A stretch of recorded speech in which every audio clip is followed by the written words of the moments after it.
കർത്താവിൽ ഏറ്റവും പ്രിയമുള്ളവരെ, അഭിഷേകമന്ന എന്ന വചന സന്ദേശത്തിലേക്ക് എല്ലാവർക്കും സ്വാഗതം. ഇന്ന് ചിന്തയ്ക്ക് ആധാരമായ ദൈവത്തിന്റെ വചനം എഫെസ്യ ലേഖനം 6-ാം അധ്യായം 1 മുതലുള്ള വചനഭാഗം.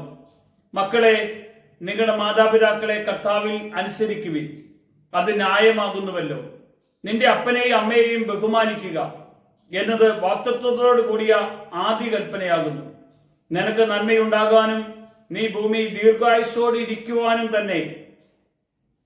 യേശുക്രിസ്തുവിൽ ഏറ്റവും പ്രിയമുള്ളവരെ, ഈ വചനം എത്ര അർത്ഥവത്തായ, എത്ര മഹത്വമുള്ള ദൈവവചനമാണ്. ദൈവം മോശയ്ക്ക് പ്രമാണങ്ങൾ കൊടുത്തപ്പോൾ ആ പ്രമാണത്തിൽ 10 കൽപ്പനകളിൽ നിനക്ക് ദീർഘായുസ്സോടെ ഇരിക്കേണ്ടതിന് നിന്റെ അപ്പനെയും അമ്മയെയും ബഹുമാനിക്കുക എന്ന് പറഞ്ഞു. കർത്താവ് പറഞ്ഞ കൽപ്പന പ്രകാരമാണ് പൗലോസ് തന്റെ ലേഖനത്തിൽ ഇങ്ങനെ എഴുതുവാൻ ഇടവന്നത്. നീ നിന്റെ ദൈവമായ കർത്താവിനെ പൂർണ്ണ ഹൃദയത്തോടും പൂർണ്ണ ആത്മാവോടും പൂർണ്ണ ശക്തിയോടും പൂർണ്ണ മനസ്സോടും കൂടെ സ്നേഹിക്കണം, ആരാധിക്കണം. കാരണം ദീർഘായുസ്സോടുകൂടെ ഇരിക്കാനുള്ള ഒരു വിളി, നീ നിന്റെ മാതാപിതാക്കളെ അനുസരിക്കണം. ഇതൊരു ദൈവത്തിന്റെ കൽപ്പനയാണ്. ദൈവത്തെ അനുസരിക്കുന്ന മനുഷ്യന് എന്നും ദീർഘായുസ് ഉണ്ടാകും. അവന്റെ കുടുംബം അനുഗ്രഹിക്കപ്പെടും, അവന്റെ ജീവിതം അനുഗ്രഹിക്കപ്പെടും, അവന്റെ തലമുറ അനുഗ്രഹിക്കപ്പെടും. എന്നും അനുഗ്രഹത്തിന്റെ വചനം മാത്രമാണ് നമുക്ക് തിരുവെഴുത്തിലൂടെ കാണാൻ കഴിയുന്നത്. കാരണം എത്ര കഷ്ടങ്ങളും എത്ര പ്രയാസങ്ങളും കടന്നു വന്നാലും യേശുക്രിസ്തുവിനെ ഒന്ന് നമ്മൾ അനുസരിച്ച് അല്ലെങ്കിൽ ജീവിക്കാൻ കഴിയുമെങ്കിൽ, കണ്ടോ, ബൈബിള് നമ്മളോട് കർത്താവ് പറയുകയാണ്, മക്കളെ, നിങ്ങളുടെ മാതാപിതാക്കളെ എങ്ങനെ കർത്താവിൽ അനുസരിക്കുവിനെന്ന്. എങ്ങനെ അനുസരിക്കണം? കർത്താവിൽ അനുസരിക്കണം. എന്തിനു വേണ്ടിയാ അനുസരിക്കുന്നത്?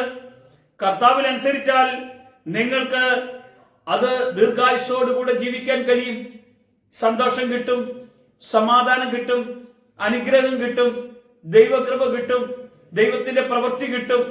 അനുസരിക്കാത്ത മക്കള്, അതാ ധൂർത്തപുത്രനെ കുറിച്ച് നമ്മൾ കണ്ടാല്, അനുസരിക്കാത്ത ധൂർത്തപുത്രൻ, മുടിയനായ പുത്രൻ എന്നൊക്കെ ബൈബിള് പറയുമ്പോ തകർന്നു പോകുന്നത് കാണാൻ കഴിയുന്നില്ലേ?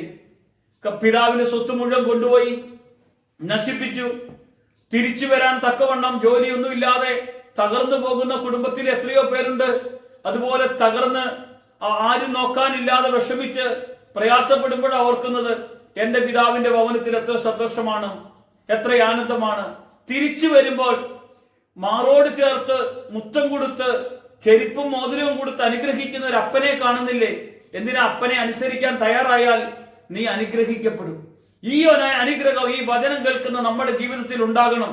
ഏതെങ്കിലും വിധേന ദൂർത്തമായി പോയിട്ടുണ്ടെങ്കിൽ ഒന്ന് തിരിച്ച് കർത്താവിന്റെ സന്നിധിയിൽ മാതാപിതാക്കളെ ഒന്ന് അനുസരിക്കാനും അവരെ ഒന്ന് നോക്കുവാനും പ്രായമായെങ്കിൽ അവരെ ഒന്ന് ബഹുമാനിക്കാനും നമുക്കിടയാകണം.